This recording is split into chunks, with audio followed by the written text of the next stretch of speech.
নমস্কার। যুক্তি তর্ক সঙ্গে অর্কই আপনাদের স্বাগত। আপনাদের সঙ্গে আমি অর্কপ্রভ সরকার।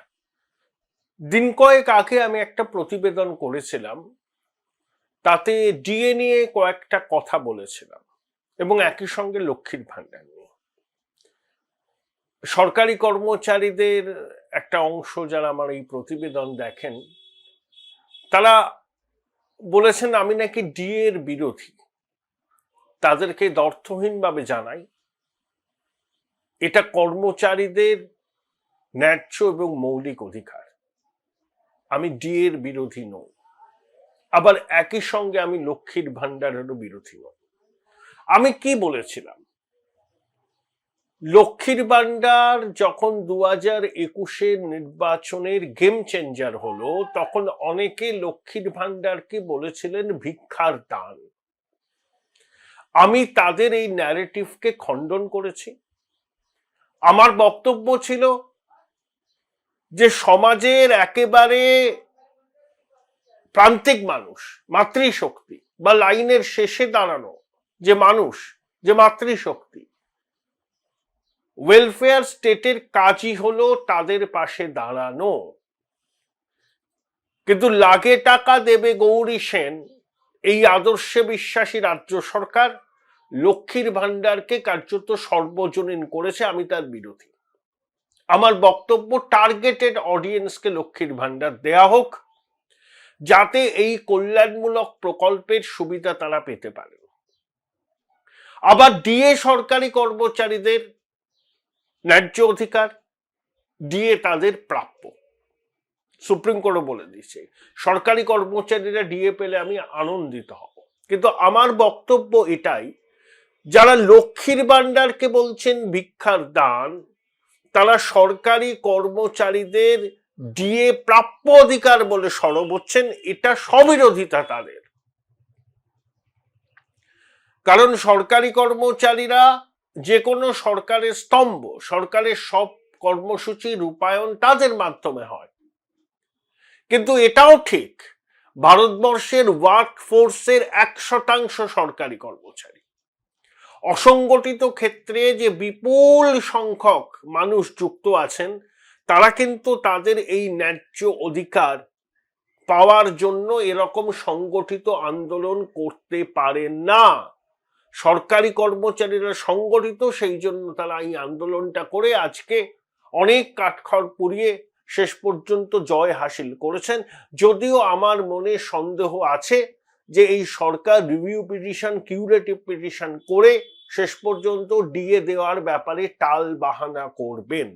কারণ মাননীয়া বলেইছেন যে আমরা রায়টা খতিয়ে দেখি, কমিটি তো আমাদের কেউ নেই, ওই কিউরেটিভ পিটিশনের রাস্তাটা খোলা রাখা।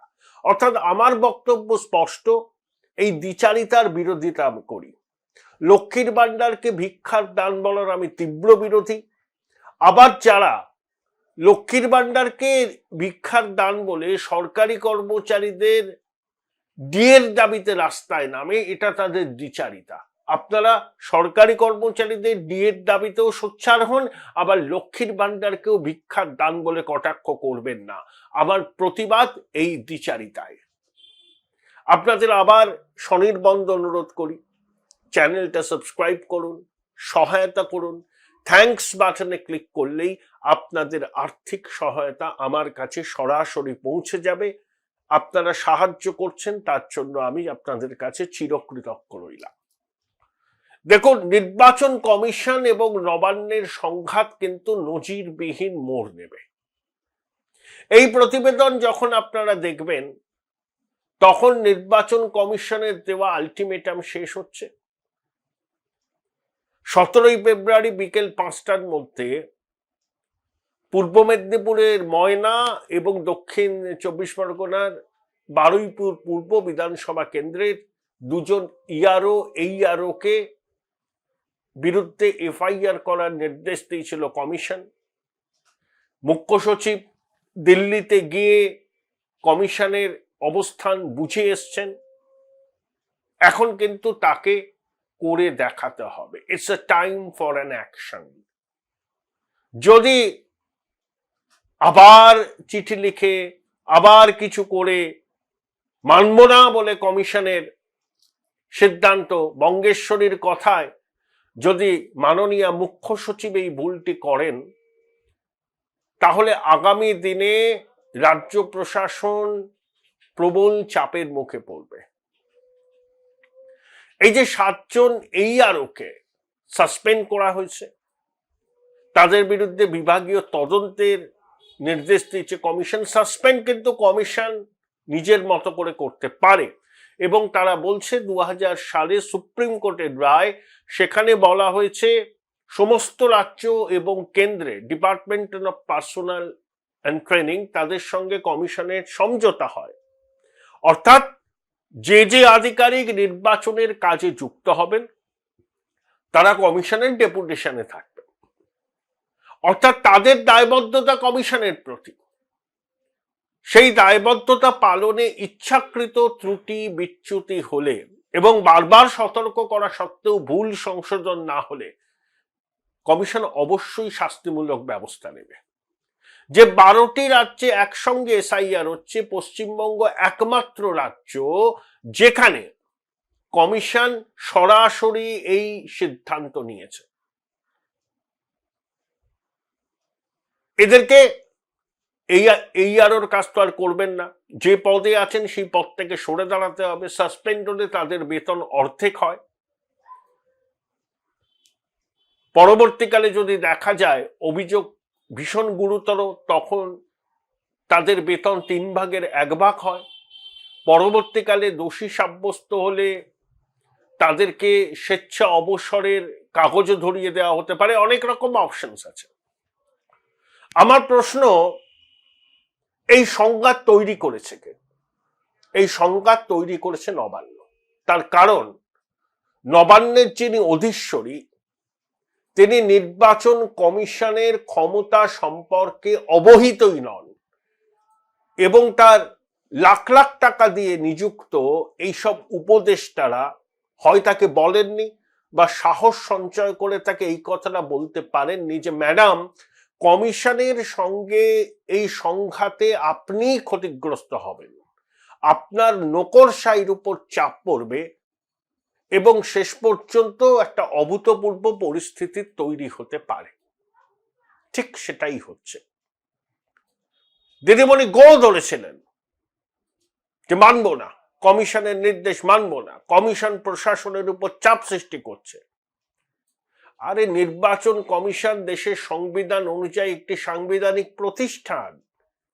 এই SIR করার অধিকার তাকে সংবিধান দিয়েছে, এবং সুপ্রিম কোর্ট যখন দর্থহীন ভাষায় জানিয়ে দেয় যে SIR এর ক্ষেত্রে কোনো রকম প্রতিবন্ধকতা তারা বরদাস্ত করবে না, তখন সর্বোচ্চ আদালতের মনোভাবটা স্পষ্ট হয়ে যায় যে SIR তো বাতিল হচ্ছেই না, SIR এর প্রক্রিয়ার সাংবিধানিক সম্মতি আছে, যেটা সর্বোচ্চ আদালত দর্থহীন ভাষায় জানিয়ে দিয়েছে যে SIR প্রক্রিয়ায় কোনো প্রতিবন্ধকতা বরদাস্ত করব না।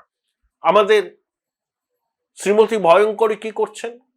পদে পদে পদে পদে SIR এর কাছে বাধা দিচ্ছেন। তার নির্দেশে অনুপ্রাণিত গৃহপালিত আমলাকুল এই বেআইনি কাজটা করেছে। আপনি ভাবুন তো, খবরের কাগজের কাটিং সাদা পৃষ্ঠা নথি হিসাবে আপলোড হয়ে গেছে। AROরা এসব জানেন না কোন কোন নথি কমিশন স্বীকৃতি দিয়েছে, সুপ্রিম কোর্ট দিয়েছে। তারপর খবরের কাগজের কাটিং সাদা পাতা যখন নথি হিসাবে আপলোড হয়, তখন এদের দুরভিসন্ধিটা স্পষ্ট হয়। তাই নির্বাচন কমিশন বলেছেন আপনাদের কি শাস্তি হবে সেটা আপনারাই ঠিক করুন, এদেরকে ছাড়া উচিত নয়। এরা আমলার বেশ ধারণ করে আছে, কিন্তু আসলে শাসক দলের ক্যাডার, এরা আমলা নয়। একজন সিভিল সার্ভেন্টের প্রথম দায়িত্ব হলো দেশের আইন মানা, দেশের সংবিধান মানা। নির্বাচন কমিশনের কি ক্ষমতা সে সম্পর্কে সম্যক ধারণা তাদের থাকা প্রয়োজন। WBCS পরীক্ষায় যতদূর আমি জানি যে রাষ্ট্রবিজ্ঞান সেখানে একটা বিষয়, সংবিধানও পড়তে হয়, তা সংবিধান পড়বেন, রাষ্ট্রবিজ্ঞানের পরীক্ষা দেবেন, আর নির্বাচন কমিশনের কি ক্ষমতা সে সম্পর্কে ধারণা থাকবে না? তাহলে ওই যে শুভেন্দু অধিকারী অভিযোগ করেছেন না যে সাদা খাতা জমা দিয়ে অনেকে ভিডিও হয়েছে, এরা কি সেই কলঙ্কিত ভিডিও কুলের অংশ যাদের কোনো যোগ্যতা ছিল না সিভিল সার্ভিস পরীক্ষায় পাশ করার? তারা ঘুরপথে ব্যাকডোর দিয়ে নগদ নারায়ণের বিনিময়ে চাকরিটা বাগিয়েছেন এবং সেজন্য তারা একেবারে ভীষণ অনুপ্রাণিত, গৃহপালিত। শাসক দলের ছোট মেজ বড় সর্বোচ্চ নেতৃত্ব যা বলবেন সেটার সঙ্গে যদি আইনের কোনো সংস্রব না থাকে সেটাকেও তারা মানবেন, কারণ তাদের চোখে 14 তলাই সংবিধান, 14 তলাই দেশের আইন, বঙ্গেশ্বরীর মুখনিসৃত বাণী তাদের কাছে একেবারে কি বলবো আর কি, মানে অমৃত বাণী, ওটাই তারা শোনেন। দেশের আইন এদেরকে ক্ষমা করবে না। এই সংঘাত তীব্র থেকে তীব্রতর হবে। যে তালিকা বাড়িয়েছে 8,505 জনের, বিস্তর গরমিল। আরে একজন ইউডি ক্লার্ক চাকরি করতে করতে একটা জায়গায় পৌঁছেছেন, তার বেতন কাঠামো বি গ্রেডের অফিসারদের বেতন কাঠামোর সমান, কিন্তু তার মানে তাদের সিদ্ধান্ত নেওয়ার ক্ষমতা নেই। বেতন কাঠামো এক হতে পারে, দীর্ঘদিন কাজ করে করে করে একজন করণিকই বি গ্রেডের অফিসারের বেতন পান কর্মজীবনের একদম শেষ দিকে এসে, তার মানে এই নয় তাদের সিদ্ধান্ত গ্রহণের ক্ষমতা আছে। দিদিমণি লিস্ট পাঠিয়ে দিয়েছে, নির্বাচন কমিশন ছানবিন করে বলেছে এসব কি তালিকা, এটা নিয়ে সওয়াল হবে, জোরদার সওয়াল। অর্থাৎ প্রতি পদে পদে নবান্ন কমিশনের সঙ্গে পায়ে পা লাগিয়ে ঝগড়া করেছে। দেশের মুখ্য নির্বাচন কমিশনারকে যা মুখে আসে সেই ভাষায় আক্রমণ করেছেন খোকাবাবু দিদিমণি। আসলে রাজীবা সিনহার মতো অনুপ্রাণিত আমলাদের চান এই ধরনের সাংবিধানিক পদে, যেভাবে রাজীবা সিনহা পঞ্চায়েত নির্বাচনটা করেছিলেন না, এদের মুখে কথা বলার অধিকার আছে। এরা বলছে নির্বাচন কমিশনার মানে মুখ্য নির্বাচন কমিশনার অমিত শাহের একেবারে খাস বৃত্ত। রাজীবা সিনহা কি তাহলে? রাজীবা সিনহা কি প্রায় 50 জনের কাছাকাছি সহনাগরিকের রক্তে ভিজেছে পঞ্চায়েত নির্বাচন বাংলায়। কলকাতা হাইকোর্ট কান মুলে দিয়েছিল রাজীবা সিনহা, তাও এই নির্লজ্জ বেহায়ার হুঁশ ফেরেনি। দেশের মানুষ জানেন, রাজ্যের মানুষ জানেন পঞ্চায়েত নির্বাচনের নামে কি প্রহসন হয়েছে। আসলে শ্রীমতী ভয়ঙ্করী এই ধরনের অনুপ্রাণিত আধিকারিককে চান যাতে তিনি, ওই বললাম না, সবাই হবেন ভক্তরাম প্রসাদ, তিনি ইচ্ছাময়ী তারার মতো যা বলবেন সবাই সেটাই অনুসরণ করবে। সবসময় সেটা হয় না, হচ্ছে না বলেই তো রাগ, হচ্ছে না বলেই তো রাগ। এত আস্ফালন। বন্ধ করতে গেছিলেন এসআইআর, হয়নি, হবে না। চেয়েছিলেন 2025-এর ভোটার তালিকায় 26-এর ভোট হোক, সেটাও হয়নি, সেটাও হবে না। এসআইআর এর পরে পূর্ণাঙ্গ ভোটার তালিকা প্রকাশিত হবে, সেই তালিকায় নির্বাচন হবে। তাও সেই তালিকা সম্পূর্ণ ত্রুটিমুক্ত হবে বলে আমি মনে করি না। 10% জল থাকবেই থাকবে, কারণ এটা কমিশনের ভুল সিদ্ধান্ত যে প্রথম 2 সপ্তাহ মাঠটাকে খালি রেখেছিল তারা। ততদিনে অনেক দুষ্কর্ম এরা সংগঠিত করেছে।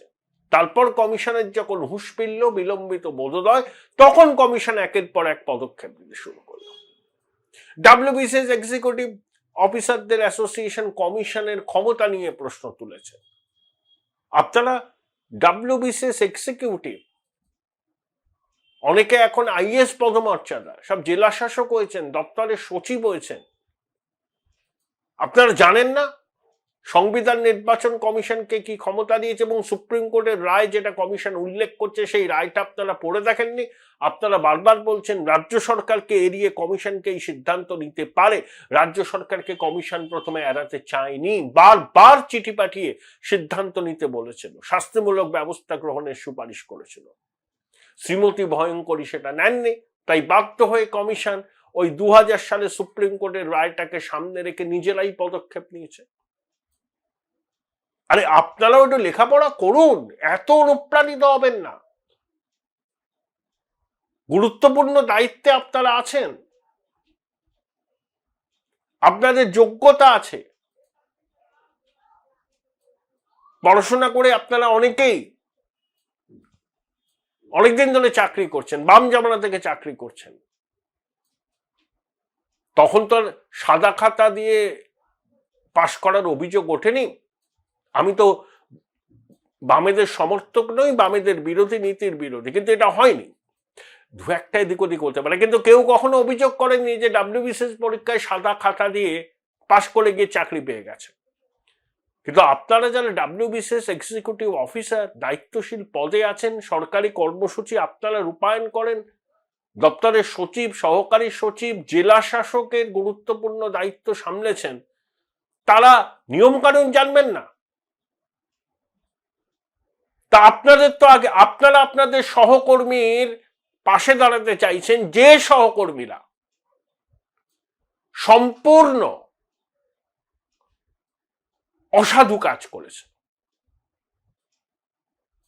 অনুপ্রাণিত হয়ে করেছে, গৃহপালিত হয়ে করেছে, তাদের পাশে আপনারা দাঁড়াচ্ছেন, আপনাদের নৈতিকতা নিয়ে প্রশ্ন উঠবে। তবে নবান্ন আর কমিশন সংঘাত আগামী দিনে তীব্র থেকে তীব্রতর হবে। এটা বোঝার জন্য বা এটা প্রেডিক্ট করার জন্য জ্যোতিষবিদ্যায় পারদর্শী হওয়ার কোনো প্রয়োজন হয় না। Morning shows that. Join Indian Institute of Hotel Management now. Right choice, right decision.